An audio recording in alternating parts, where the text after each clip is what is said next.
রা লয় না শব্দটার মানে কি? তোকে না আমি বলেছি যে কথার মাঝখানে আজে বাজে শব্দ ব্যবহার করবি না? দিন দিন একটা বেয়াদব হচ্ছে তুমি।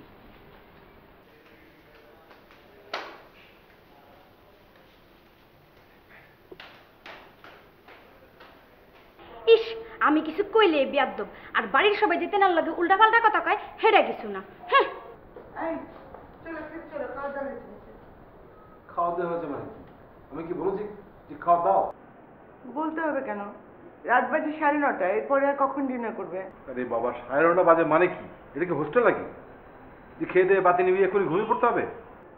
কি হয়েছে তোমার? এইভাবে কথা বলছো কেন? কিভাবে কথা বলবো?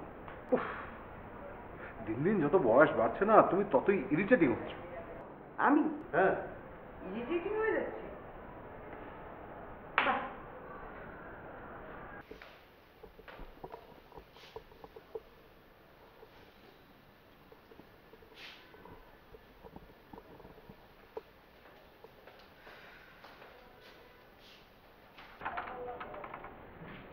সারা হ্যাঁ, চলো খেতে চলো, খাবার দেওয়া হয়েছে। আরে তুমি সারা, আমি তোমাকে ডাকছি, তুমি আমার কথা শুনতে পাচ্ছ না? নিচে খেতে চলো। মা, দেখতেছো ফোনে কথা বলতেছি, এত চিৎকার করার কি আছে? তুমি যাও, আমি আসতেছি। হ্যাঁ, আর ভুল বলিস না, mom is so boring and backdated, সারাক্ষণ চিৎকার করতে থাকে। এখন চিল্লাইতেছে ভাত খাওয়ার জন্য, মানে এত বোরিং খাওয়া, তার মধ্যে হচ্ছে তার বোরিং রান্না। আমি পরে ফোন দিতেছি, ঠিক আছে?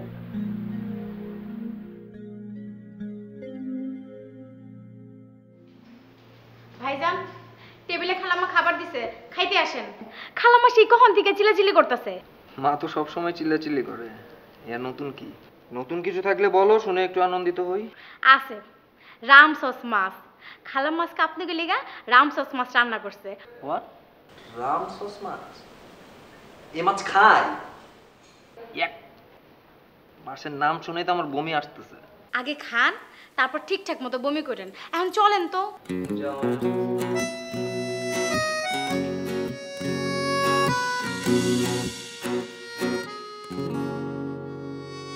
খাবার সময় ফোন টেপাটেপিটা বন্ধ করো না, জানো তো যে খাওয়াটা ইবাদত। মা, তুমিও না সারাক্ষণ শুধু জ্ঞান দিতেই থাকো। তোমার সাথে থাকা মানে হচ্ছে পুরো একটা শিক্ষা সফরের সময়। আবার আজকে যেন কি একটা মাছ রান্না করছো শুনলাম, রাম সস না কি যেন, হোয়াট ইজ দ্যাট? এটা খাবো না তো আমি জীবনে। ওই তুই খাবি? আমি নো ওয়ে ভাইয়া, আমি এইসব গ্রাম সস মাছ খাবো না। গ্রাম সস এটাকে তপসি মাছও বলে। আচ্ছা, তুমি কি আর কোনো মাছ টাছ পাওনি নাকি? তুমি এটা আনতে গেলে কেন? রামসোস বা তোপসে যেটাই হোক, নিজের বাচ্চারা কি পছন্দ করে, কি খায়, সেটাই যদি না জানো তাহলে কি করলে তুমি? ঠিক আছে, তুমি ওদের কালচার অ্যাডাপ্ট করতে না পারো তো ব্যাকডেটেড হয়ে থাকছো কেন? তাই আর সারাক্ষণ চিৎকার করো কেন? তোমার টায়ার্ড লাগে না? আমার তো বাবা তোমার চিৎকার শুনতে শুনতে আই রিয়েলি ফিল টায়ার্ড। বাবা, আমিও বিশ্বাস করো, মা সারাটাক্ষণ ঘ্যান ঘ্যান করতে থাকে। আর মার রান্না, উফ, সেই ছোটবেলা থেকে একই জিনিস খেয়ে আসতেছি, কোনো চেঞ্জই নাই। তুমি নতুন কিছু রান্না ট্রাই করো না কেন? প্রত্যেক দিনের ঢ্যাঁড়স ভাজি খেতে খেতে না জীবনটা একদম ঢ্যাঁড়স হয়ে গেছে। আজকাল তো কত সুবিধে, সার্চ দিলেই নতুন নতুন রান্না শিখতে পারবে। বাবা, মা ঠিক মতো মোবাইল নাম্বারই সেভ করতে পারে না, আর তুমি বলছো নেট থেকে রেসিপি বের করতে। মার থেকে আমাদের মনোয়ারা কিন্তু অনেক স্মার্ট। ওকে তুমি বলে দেখো, ও চট করে 2-3টা রেসিপি বের করে ফেলবে। স্যার ওয়েট, আমি একটা রাম সসের ছবি তুলবো, এফবিতে পোস্ট করব। It's very funny, you know. এই দিক থেকে তো হ্যাঁ। ভাইয়া। তো তো জটিল।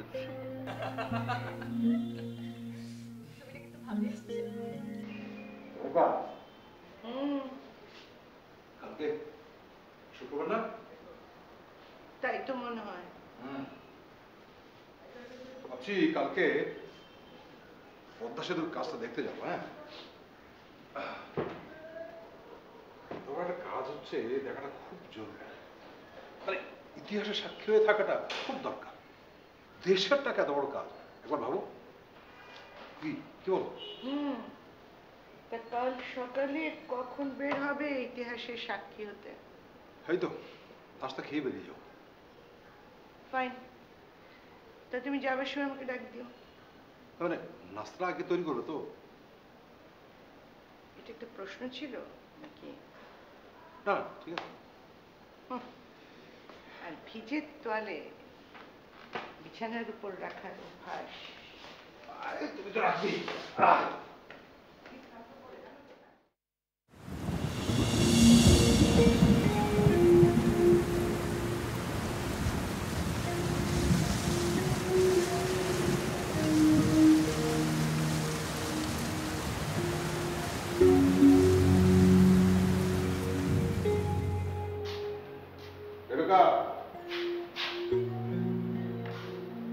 এই বনমালা,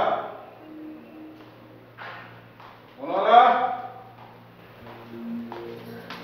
জি তোর খালাম্মা কোথায়? জানি না, সকাল থেকে তো এখনো নিচে আসে নাই, মনে হয় ঘুমাইতেছে। যা তুই যা।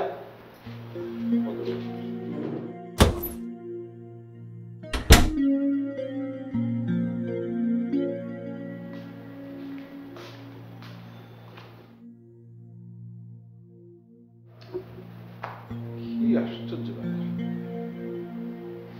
রেবেকা,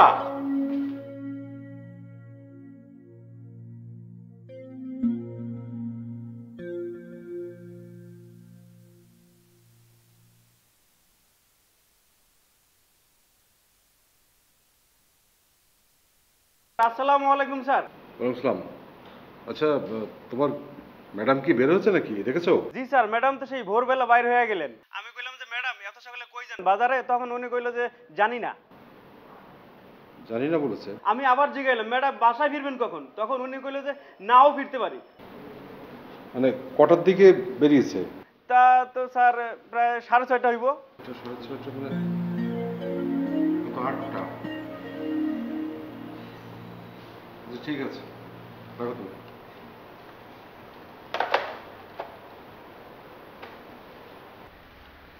হ্যালো, আসসালামু আলাইকুম দুলা ভাই। তোমার আপাকে খুঁজে পাওয়া যাচ্ছে না, তুমি একটু আসবে? কি বলেন এইসব? খুঁজে পাচ্ছেন মানে কি? আরে এত কথা টেলিফোনে বলা যায় নাকি? তুমি তাড়াতাড়ি আসো তো। আচ্ছা আমি আসতেছি, আপনি মনে রাখেন। কি বলে এইসব?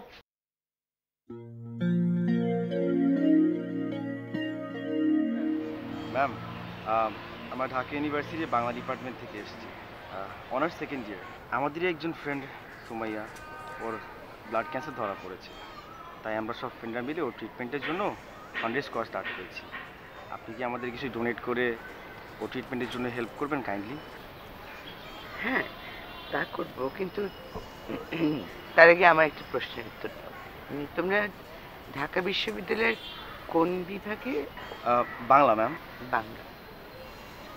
তাহলে এই যে ডোনেশন, হেল্প, ডিপার্টমেন্ট, মানে যে এতগুলো ইংরেজি শব্দ ব্যবহার করছো কেন? মানে এগুলো তো সব খুব চমৎকার এবং সহজ বাংলা প্রতিশব্দ আছে, নাকি তোমরা আমাকে বলো তো তোমরা বাংলায় কথা বলতে স্বাচ্ছন্দ্য বোধ করো না? সরি ম্যাম, আসলে ভুল হয়ে গেছে, কথা কথা ইংলিশটা চলে আসে আসলে। একটা কথা বলি শোন, কথার সৌন্দর্য হচ্ছে শব্দে, আবার আঘাতও শব্দেই হয়। আমার তোমাদের বয়সী দুটো ছেলে মেয়ে আছে, তারা কথায় কথায় তোমাদের মতো আমাকে ব্যাকডেটেড, ওল্ড ফ্যাশন কি যেন বলতেই থাকে। এমন না যে আমি কথাগুলোর মানে বুঝি না, বুঝি ঠিকই, কিন্তু উত্তর দেওয়ার না রুচি হয় না। কিন্তু খুব কষ্ট লাগে জানো। তুমি জানো যে শরীরের ক্যান্সারের পাশাপাশি মনেরও কিন্তু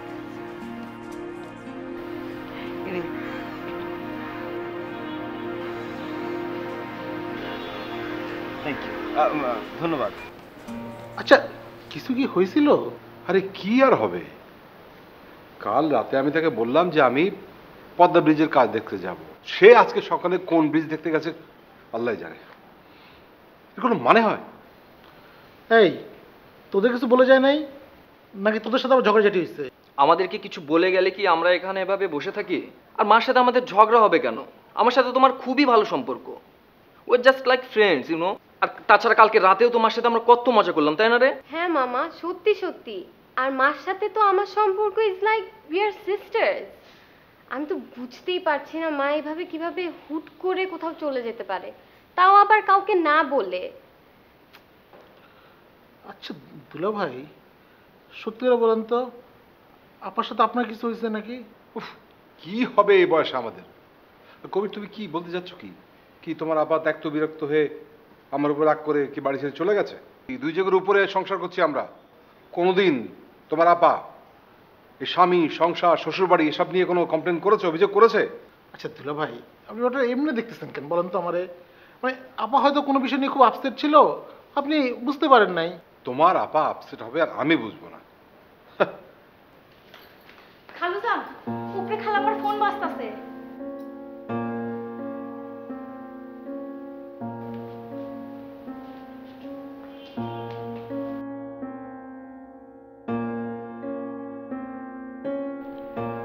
ওসমান, আজ কত তারিখ জানো?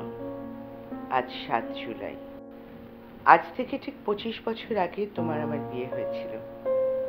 আমাদের যেদিন বিয়ে হলো সেদিন ছিল ঝুম বৃষ্টি। আমাকে যখন বাসর ঘরে নিয়ে যাওয়া হলো, ঠিক তখন আমার কেন জানি ভয় হওয়া শুরু হলো। তখনও বাইরে প্রচন্ড বৃষ্টি। আমি মাথায় ঘোমটা দিয়ে খাটের উপর বসে আছি। তুমি ঘরে এসে আমাকে প্রথম যে কথাটা বলেছিলে সেটা ছিল, কি সুন্দর বৃষ্টি, চলো বারান্দায় গিয়ে বৃষ্টি দেখি। আমি খুব অবাক হয়ে তোমার কথা শুনলাম। এক মুহূর্তে আমার সব ভয় চলে গেল। তুমি আমার দিকে হাত বাড়িয়ে দিলে। আমি প্রথম তোমার হাত ধরলাম ওসমান। পরম নির্ভরতায় তোমার হাত ধরে আমি মনে মনে শুধু বললাম, এই হাত ধরে আমি পুরো জীবনটা পার করে দিতে চাই। তুমি হঠাৎ আমাকে পকেট থেকে একটা গোলাপ ফুল বের করে দিয়ে বলেছিলে, আমার রাজকন্যার জন্য এই ফুলটা, আমাদের বাগানের ফুল এটা। বৃষ্টির ঝাপটা আমার মুখে ছিটে আসছিল তখন। কিশোরী আমি, এত সুন্দর মুহূর্ত কারো জীবনে আসতে পারে আমি জানতাম না। একটা গোলাপ, অথচ তার কি তীব্র বৃষ্টি ঘ্রাণ। এই প্রথম আমি তোমার সাথে কথা বললাম। গোলাপ আর গোলাপের ঘ্রাণ দুটোই আমার খুব পছন্দ। তোমার নিশ্চয়ই জানতে ইচ্ছে করছে বিয়ের এতগুলো বছর পর আজ আমি এই কথাগুলো কেন বলছি, তাই না?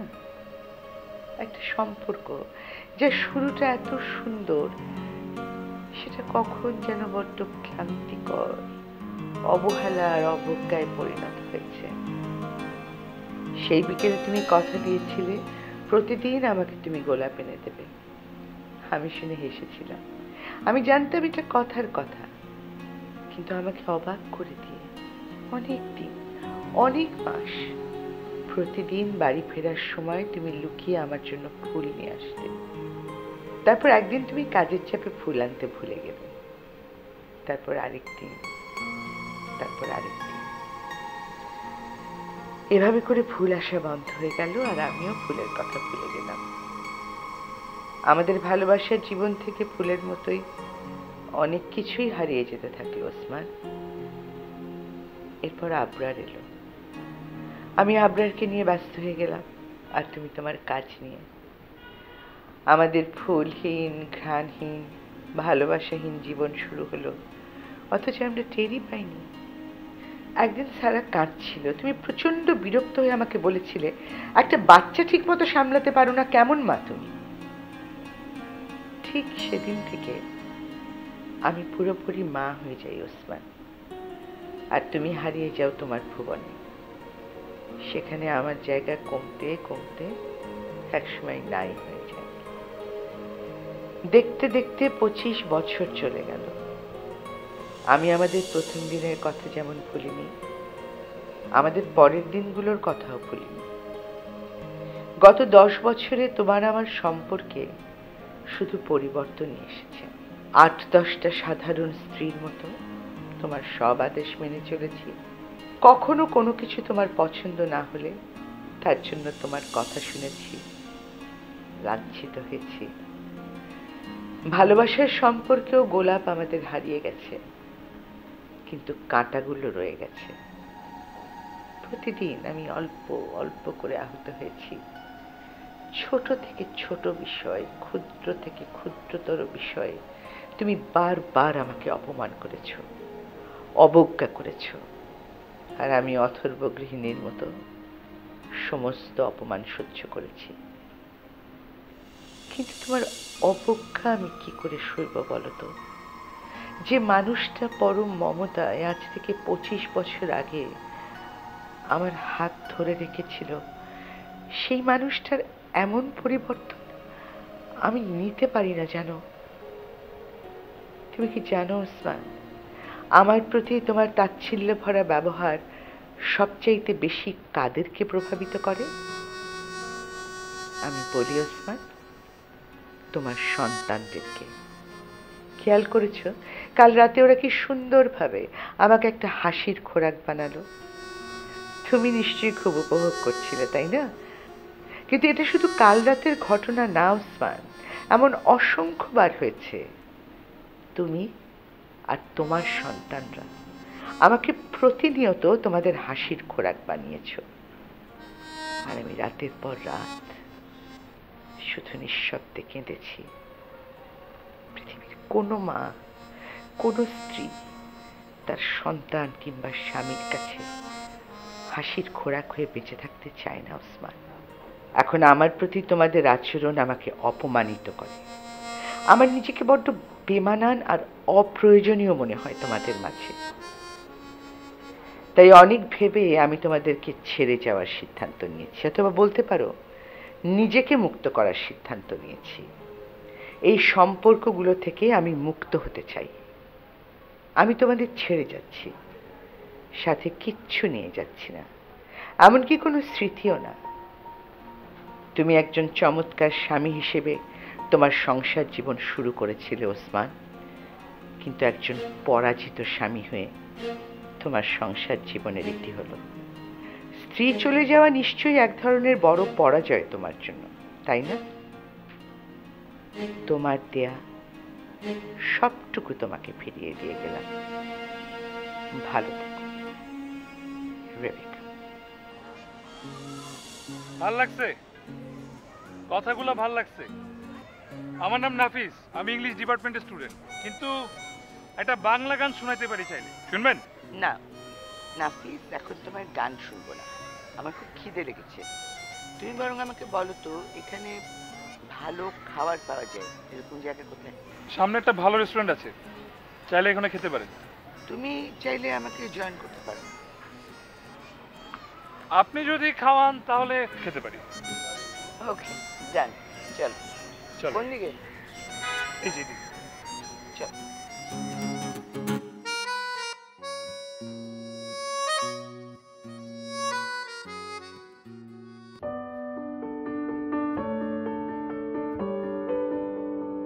আমার প্রিয় মানুষদের একজন আনসুল হক। তো ভালো লাগছে যে ফাইনালি তারিখটি কাজ করতে পারছি। সো আই হোপ যে দর্শকেরও ভালো লাগবে। তোমার গিটারটা খুব সুন্দর। কে কিনে দিয়েছে, মা না গার্লফ্রেন্ড?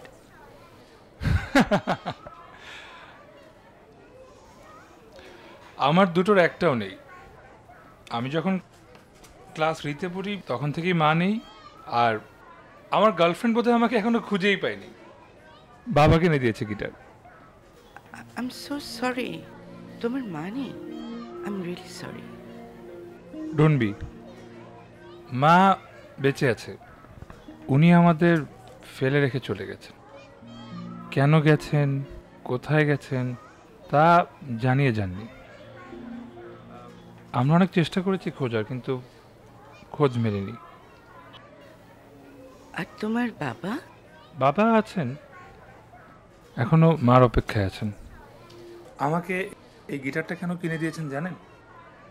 আমার মা খুব সুন্দর গান গাইতেন, এবং আমার মার ইচ্ছে ছিল আমি যখন বড় হব তখন তিনি আমাকে গিটার শেখাবেন, তারপর আমরা মা ছেলে একসাথে গান গাইব। এনিওয়েজ, আপনার কথা বলুন। আমার কি কথা? এই যে একটা বন্ধুর দিন, আপনি বাসায় না থেকে বাইরে আছেন। ওদেরকে বলছিলেন শুনলাম আপনার সন্তানদের কথা। তো আপনি তো কখনো আসেন না, আজকে কি মনে করে আসলেন? তুমি কি করে জানো যে আমি আগে এই পার্কে কখনো আসিনি? কারণ আমি প্রায় সকাল এখানে আসি, আপনাকে তো কখনো দেখি না। পার্কের একটা মজা কি জানেন? পার্কে সবাই সবার চেহারা চেনে, অথচ একজন অন্যজনকে জানেন। তুমি ঠিকই বলেছ। আমি আজ বহুদিন পর এই পার্কে এলাম। লাস্ট যখন এসেছিলাম তখন মনে করো আবরার এতটুকু। আবরার আমার ছেলে, তোমার বয়সী হবে। তারপর আর কখনো আসা হয়নি। তো আজ সকালে বাড়ির থেকে বেরিয়ে এখন ভাবছি কোথায় যাব কোথায় যাব কোথায় যাব, তখন হঠাৎ করে মনে হলো এই পার্কটার কথা, তাই এখানে চলে এলাম। বাসা থেকে রাগ করে বেরিয়েছেন কেন? রাগ করে ঠিক না, অভিমান করে। ছেলে মেয়েদের উপর? না, নিজের উপরে। বাহ, মজা তো। কি মজা? এই যে নিজের উপর রাগ করা তো নিশ্চয়ই একটা মজার ব্যাপার। আমি তো কারো উপর অভিমান করতে পারি না, কেন জানি আমার কারো উপর অভিমান আসেই না। তোমার মার উপরে অভিমান হয় না? মার উপর অভিমান হবে কেন? তোমাকে উনি ফেলে রেখে চলে গিয়েছিলেন, সেই জন্য তো অভিমান হতে পারে। আমি মাকে খুব একটা মিস করি না। মার কথা মনে পড়তো, খুব মনে পড়তো আগে ছোটবেলা, কিন্তু এখন আমি আমার নিজের কল্পনায়, নিজের ভাবনায় আমি আমার মতো একটা মা বানিয়ে ফেলেছি। আবার মিস করি না বললেও মিথ্যে হবে, করি, মিস করি, মাঝে মাঝে খুব মিস করি। সবচেয়ে বেশি মিস করি মার গন্ধটা। আমার ধারণা কি জানেন, পৃথিবীতে প্রত্যেকটা মার আলাদা আলাদা গন্ধ আছে, যা একমাত্র শুধু তার সন্তান বলতে পারবে। রাতের বেলা ঘুমের মধ্যে মা এসে যখন জড়িয়ে ধরতো, তখন একটা তীব্র গন্ধ পেতাম। মাকে জড়িয়ে ধরতে ইচ্ছে করে, মার গান শুনতে ইচ্ছে করে, ইচ্ছে করে মাকে আমার গিটার বাজিয়ে শোনাই। আর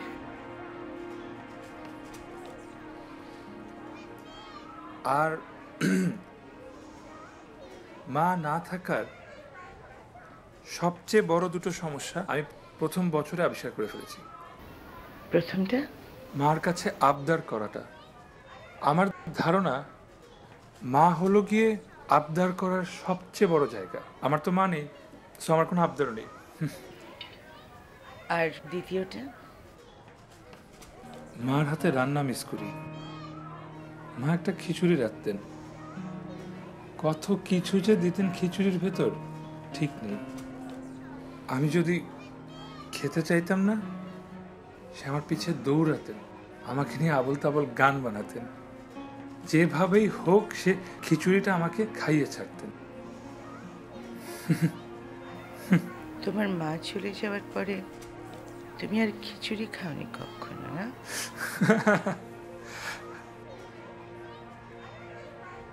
আপনি কিভাবে বুঝলেন? একটা কথা বলো তো, এরকম একটা বন্ধ রেস্টুরেন্টের মধ্যে আর ভালো লাগছে না। এখানে আশেপাশে কোথাও মানে একটু বিল্ডিং কম, খোলা আকাশ, একটু পানি, এরকম কোনো জায়গা আছে? আছে, খাওয়া শেষ করুন তারপর নিয়ে যাব। ওকে?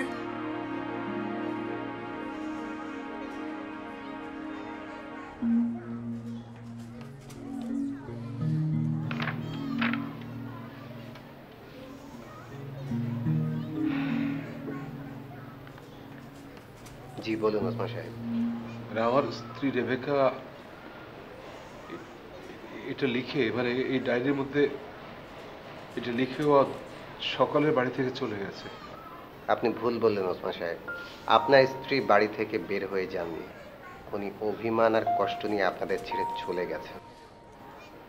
দেখুন, বিবাহিত জীবনের অধিকাংশ সময় আমরা হাজব্যান্ডরা স্ত্রীদের একটা সময় পর টেকেন ফর গ্র্যান্টেড হিসেবে ট্রিট করি, কিংবা কখনো কখনো আমরা শুধুমাত্র তাদেরকে আমাদের সন্তানের মা হিসেবে ট্রিট করি, তাদের প্রতি দায়িত্ব বোধ থেকে আমরা দূরে সরে যাই। অধিকাংশ ক্ষেত্রে অনেক মেয়েরাই এটাকে বাস্তবতা মেনে নিয়ে সারাটা জীবন কাটিয়ে দেয়। যারা তাদের স্বামী সন্তান সংসারকে প্রচণ্ড ভালোবাসে, যারা আশা করে তাদের প্রতিও সেই একই ভালোবাসা, তারা এই অবজ্ঞা মেনে নিতে পারে না। পরিণতি তো দেখতেই পাচ্ছেন। জি, ভুল আমারই হয়েছে। আপনি যে কোনো প্রকারে ওকে খুঁজে বের করার একটু চেষ্টা করুন। সম্পর্ক হচ্ছে একটা চারা গাছের মতো, বিপদে আপদে ভালোবাসা মায়া মমতা দিয়ে তাকে আঁকড়ে রাখতে হয়, তবেই এই ভালোবাসা পরবর্তীতে মহির হয়ে পরিণত হয়।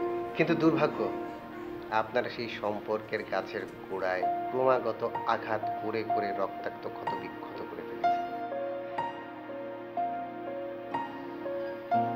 এটা রাখুন। আর হ্যাঁ, ওনার কোনো ছবি এনেছেন? জি। এটা কবেকার ছবি? ছবি এনেছেন? বছর কয়েক আগের হবে। ওনার রিসেন্ট কোনো ছবি নেই?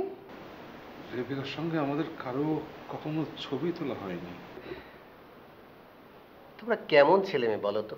তোমরা এই জেনারেশনের ছেলে মেয়েরা প্রতি ঘন্টায় ঘন্টায় সেলফি তুলে ফেসবুকে আপলোড দাও, অথচ আশ্চর্য, তোমাদের সাথে তোমাদের মায়ের রিসেন্ট কোনো ছবি নেই। তোমরা কখনোই তোমাদের মাকে সম্মান দাওনি, তার ভালোবাসার যোগ্য মূল্য দাওনি। একজন মায়ের জন্য, একজন স্ত্রীর জন্য এর চেয়ে কষ্টের আর কিছুই হতে পারে না। জি, আসলে আমাদের বিরাট ভুল হয়ে গেছে। আপনি প্লিজ ওকে খুঁজে বের করার জন্য আমাদেরকে সাহায্য করুন। যে নিখোঁজ হয় তাকে খুঁজে পাওয়া যায়, কিন্তু যে স্বেচ্ছায় হারিয়ে যায় তাকে খুঁজে পাওয়া সত্যি কষ্টের। আমাকে একটু সময় দিন, দেখি কি করা যায়। তো আপনারা বাসা যান, কন্ট্যাক্ট নাম্বার তো আমার কাছে আছে, কোনো খোঁজ পেলে আমি আপনাদের জানাবো।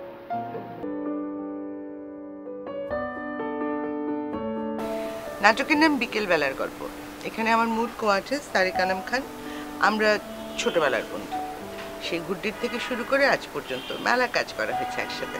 কিন্তু মজার ব্যাপার হচ্ছে, নাটকে এমন 3 জন শিল্পী আছে যাদের দুজনের সাথে আমার অল্প অল্প কাজ হয়েছে। একজনের নাম তসিফ আর একজনের নাম আজাদ। আজাদ আমার ছেলে করছে, তসিফের একটা খুব ইন্টারেস্টিং একটা ক্যারেক্টার আছে, একটা ইয়াং ছেলে যে গান করে।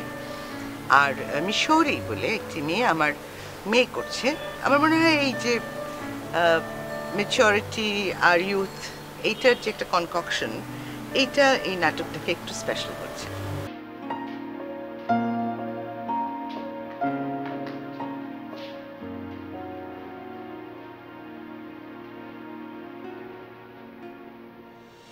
বড় বড় সবগুলোই হাসপাতাল খুললাম, কোথাও আপার কোনো খবর নাই। ওসি সাহেবকেও ফোন করলাম, ওনাদের কাছেও আপার কোনো খবর নাই।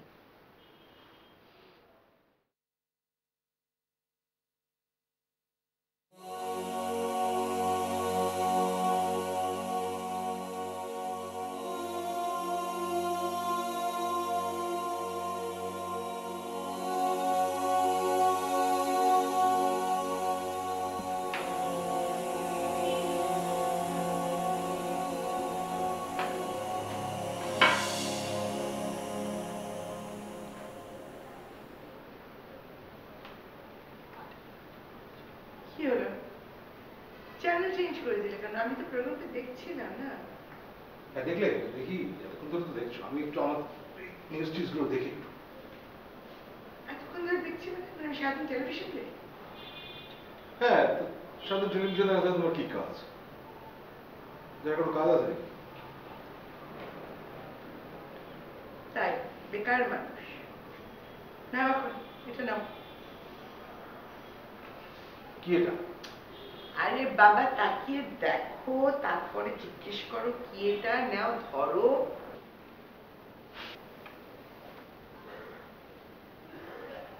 মাফলার? সামনে শীত আসছে, মাফলার। অনেকদিন নিটিং মেশিনটা বের করিনি, ভেবেছিলাম ব্যবহার করতেই বুঝি ভুলে গেছি। দেখো না, এই এক মাফলার বুনতে আমার নিট করতে 10 দিন সময় লেগে গেল। হাসির কি হলো? তোমার এই পরিশ্রমের দাম 80 টাকা। বুঝলি না, ফুটপাতে না এর থেকে ভালো মাফলার পাওয়া যাবে 80 টাকায়। উফ, আরে এটা কি? এই যে ম্যামের রং কিরকম ঝালঝেলে গুটিয়ে যাচ্ছে, এটা আমি পরবো? ও তুমি না, রাখো।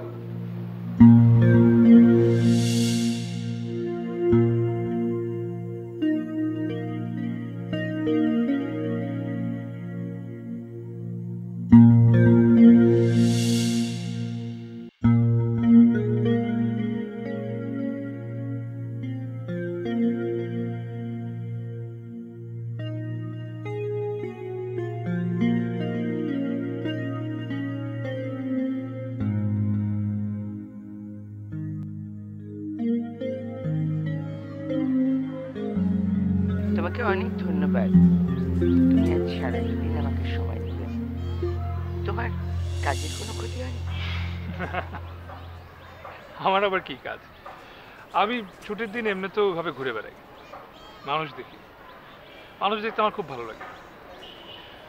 আপনি আসলে এখানে কখনো আসেননি? না,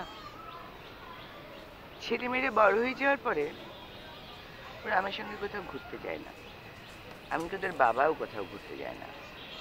তবে আজ ওরা গেছে, পদ্মা সেতু বানানো হচ্ছে না, ওটা দেখতে। আপনার কি মনে হয় আপনি বাড়ি থেকে বের হয়ে গেছেন এটা জানার পরেও উনি কি পদ্মা সেতু দেখতে যাবেন? আমি জানি না, আমি আসলে ওদের কথা ভাবছিলাম না। তাহলে এরপর প্ল্যান কি? এখান থেকে কোথায় যাবেন? জানি না, কিন্তু তুমি একদিন আমার বাড়িতে আসবে, সেদিন তোমাকে আমি দারুণ খিচুড়ি রান্না করে খাওয়াবো, আর তোমার ওই গিটারে আমি অনেক গান শুনবো। হ্যাঁ ছেলে, হাসো কেন? আমি হাসছি আনন্দে। আপনি বাড়ি ফিরে যাবেন।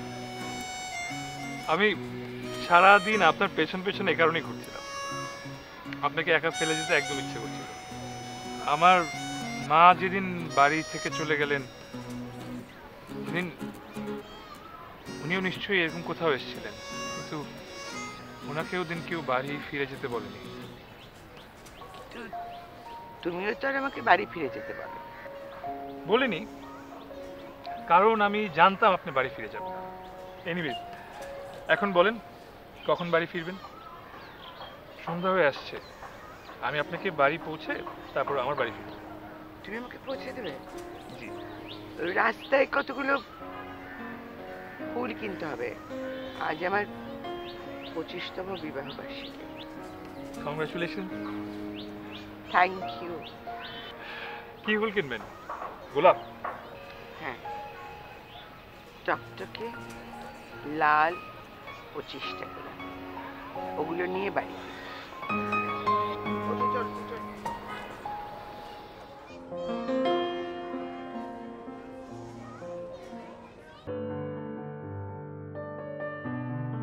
বিভিন্ন ধরনের সৌরভের ব্যাপারে আমার এক ধরনের অসীম দুর্বলতা আছে। পৃথিবীর যে কোনো সৌরভ সুন্দর সৌরভ, অবশ্যই কোনো তীব্র তীক্ষ্ণ সৌরভ নয়, যে সৌরভ মনকে প্রশান্ত করে, এ ধরনের কিছু একটা।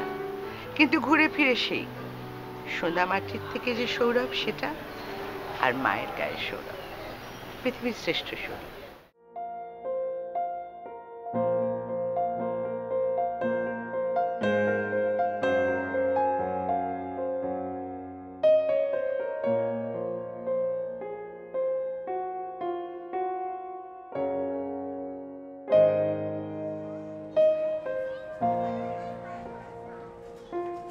এটা আপনার বাসা? সুন্দর। আজকে তাহলে আমি আসি। ওপরে আসবে না? না না, আরেকদিন আসবো। আরেকদিন এসে আপনার হাতের বানানো খিচুড়ি খাবো আর আপনাকে অনেক গান শোনায় যাব। তুমি ভালো থেকো, ভালো থেকো। আসি তাহলে, আপনিও ভালো থাকুন। ও, আপনাকে অ্যানিভার্সারি শুভেচ্ছা আবারও। Thank you. ভালো থাকবেন।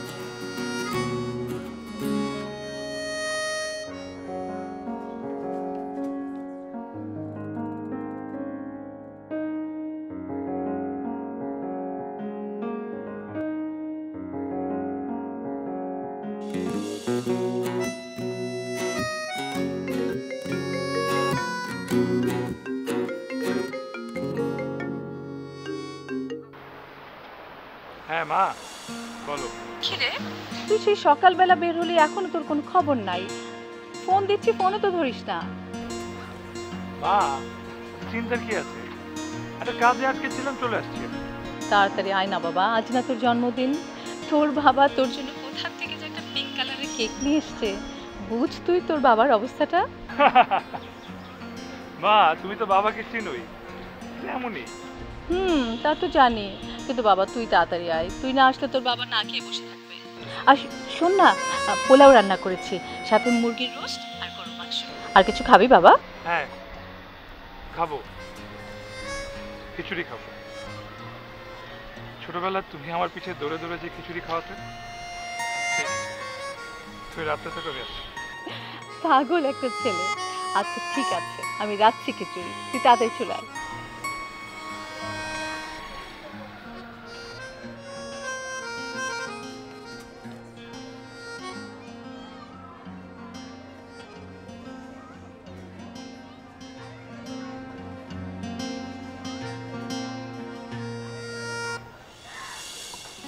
আপা, ভাইজান, খালু, তাড়াতাড়ি আসেন। দেখ খালাম্মা আসছে।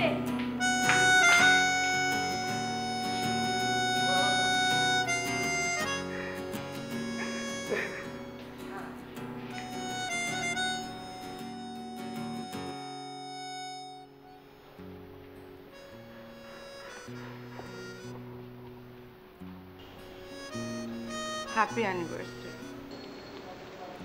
Happy anniversary.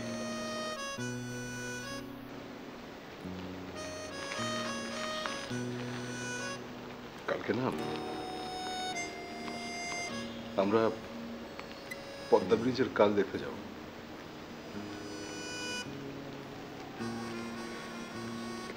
এক ফ্লাস্ক চালিয়ে যাব, নদীর ধারে বসে চা খাবো, গল্প করবো, ব্রিজ বানানোর কাজ দেখবো।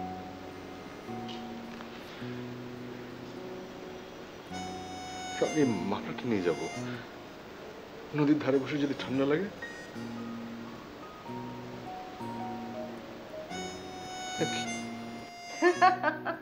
আমরাও যাব মা, আর সাথে হচ্ছে ক্যামেরা নিয়ে যাব, তোমরা এখানে গল্প করবা আর আমি ছবি তুলবো। সত্যি কথা। আর হ্যাঁ মা, ওখানে নতুন টাইপের কোনো মাছ পেলে কিন্তু কিনে ফেলবো। প্রমিস? সেই তপসি আর রাম কি রামসোস। রামসোস কেনা লাগবে না।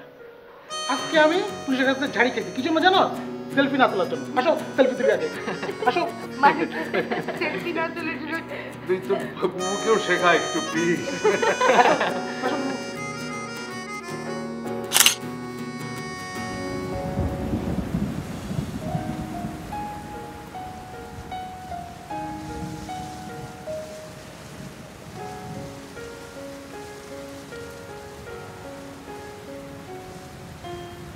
রেবেকা, বাইরে বৃষ্টি হচ্ছে, এসো না বৃষ্টি দেখি।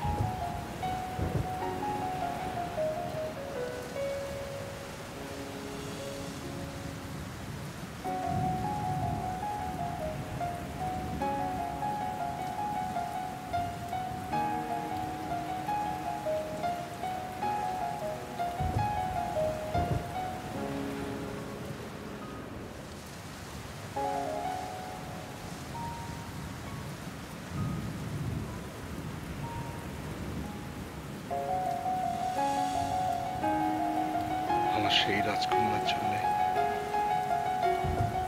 গোলাপ ফুল।